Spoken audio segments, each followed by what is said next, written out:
Hi everybody, I'm here to read your bedtime story tonight, and it's a little story called The Little White Owl, and it's written by Tracy Corderoy and Jane Chapman.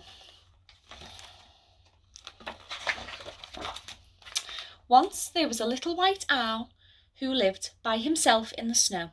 He didn't have a mummy, he didn't have a daddy, he didn't even have a name. But he didn't really mind too much. It had always been like that, and his head was full of happy stories. Sometimes he was a brave white knight, and sometimes he was a snowflake. Sometimes he was a rocket blasting off to the moon. But every night at bedtime he sat on his favourite branch, nibbling toast spread with strawberry jam and counting the stars by himself. Then, one day, he looked at the big blue sky that stretched on for ever and ever. "I wonder what's out there," said the little white owl. So he packed up his teddy and his clock. It was time to see the world. For days the little white owl flew over turquoise oceans and deserts of gold. Then he spotted the prettiest trees sprinkled with tiny jewels. So down, down, down he swooped. But wait, those jewels had beaks. They were owls, lovely owls, owls just like him. "Would anybody like a bite of toast?" he said. But the lovely owls sat still and quiet.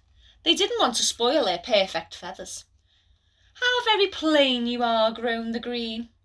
"No colours at all," sniffed the dotty red. "You don't belong with us. Go away." "But I do have colours," cried the little white owl, "here in my heart.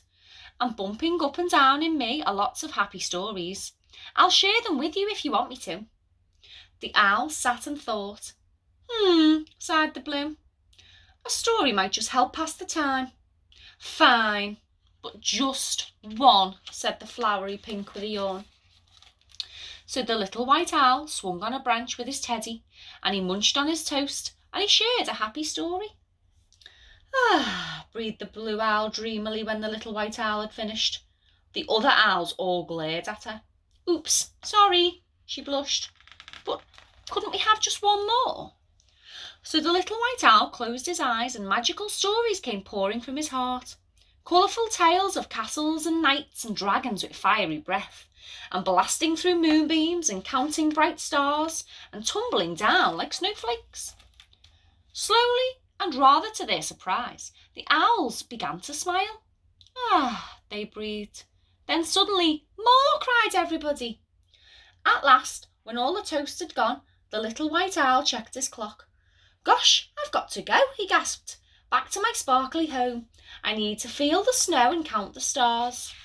But then a blue wing fluttered, and a tail of a dotty red began to twitch.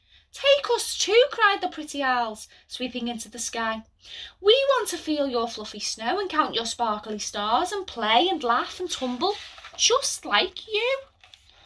So the little white owl led them home, where they tumbled and twirled on the ice. Like splashes of a rainbow they speckled the snow, their colours brighter than ever. Later they huddled together and sipped warm cocoa. "Tomorrow, when we fly home," said the blue, "the white clouds will remind us of you. Promise that you'll visit very soon." "I promise," smiled the little white owl, "and you can tell me all of your stories." Then he snuggled up on his favourite branch, and was soon dreaming happy dreams as a huge silver moon lit the deep dark sky that stretched on for ever and ever. So that was our bedtime story tonight. I hope you enjoyed it, and we'll see you very soon. Bye bye.